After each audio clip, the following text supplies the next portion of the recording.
Κυρίες και κύριοι, θα ήθελα πολύ να βρίσκομαι σήμερα μαζί σας στη Σόφια στην πολύ σημαντική εκδήλωση που οργανώνει το Βουλγαροελληνικό Εμπορικό και Βιομηχανικό Επιμελητήριο.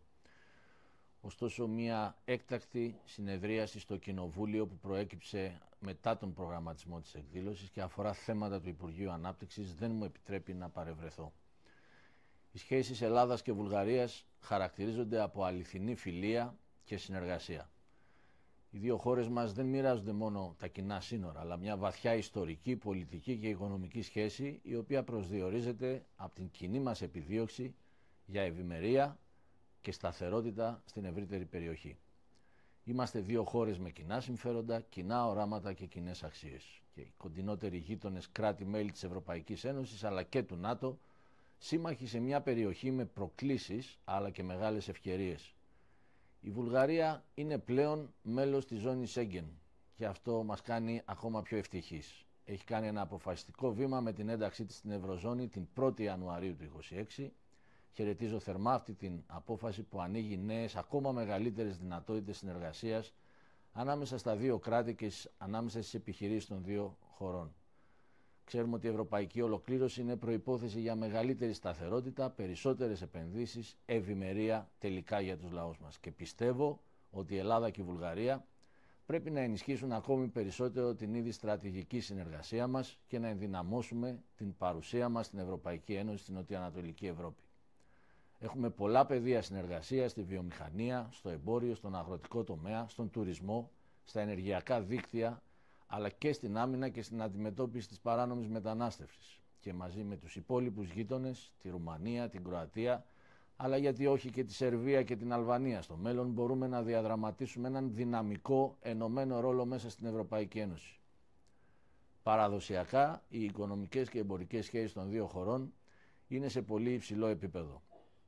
Η Βουλγαρία αποτελεί σήμερα τον σημαντικότερο οικονομικό εταίρο της Ελλάδας στα Βαλκάνια.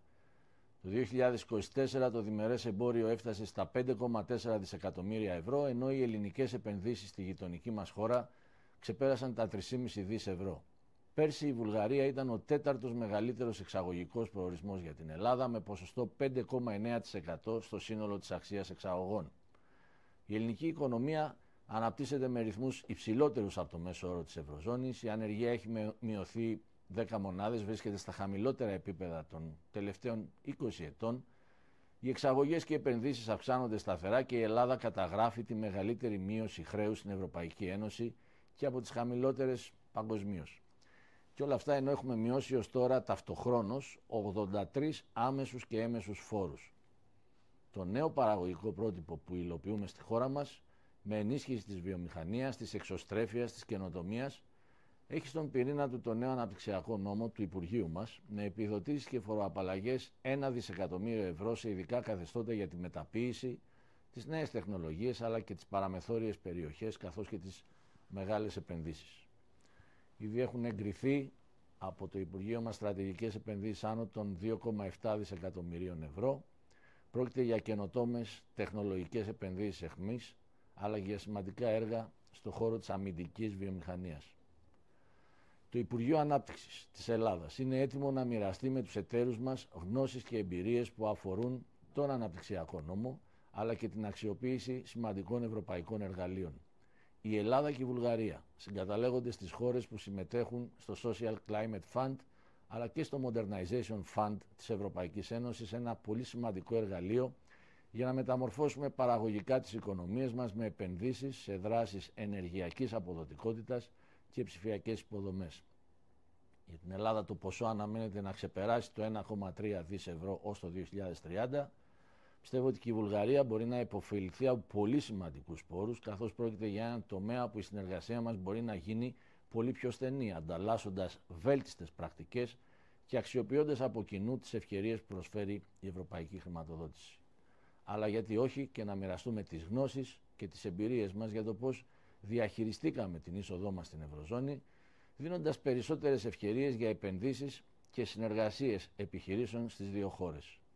Είμαι απολύτως πεπισμένος ότι τα επόμενα 5 χρόνια οι εμπορικές μας συναλλαγές μπορούν ακόμη και να υπερδιπλασιαστούν.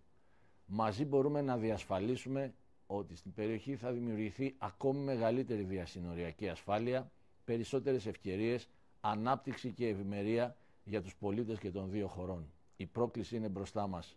Δεν θα αφήσουμε καμία δυνατότητα αναξιοποιητή και είμαι απολύτως σίγουρος ότι σε αυτή την προσπάθεια ενωμένοι θα δράσουμε με αποτελέσματα. Σας ευχαριστώ πολύ.